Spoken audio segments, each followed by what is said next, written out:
If your Acura Integra keeps dropping Apple CarPlay mid-drive, you are not alone, and the fix is usually simpler than you think.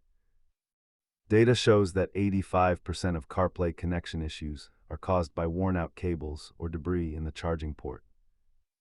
Let's walk through the troubleshooting steps to get your dashboard stable again.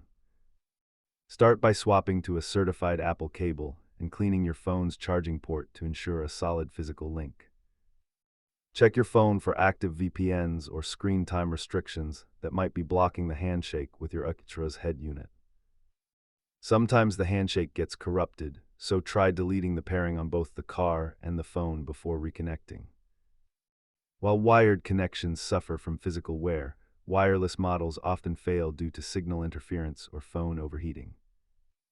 Most DIY fixes take less than 5 minutes, which is far better than spending hours at the dealership for a simple reset. If all else fails, perform a factory reset on the car system and reset the network settings on your iPhone. Keep a spare genuine cable and a small cleaning kit in your center console to solve future disconnects instantly. Always remember that the simplest fix is usually the right one, so verify your hardware before assuming the car is broken. With these steps, your Acura Integra's CarPlay should be rock solid. Safe driving, and I will see you in the next one.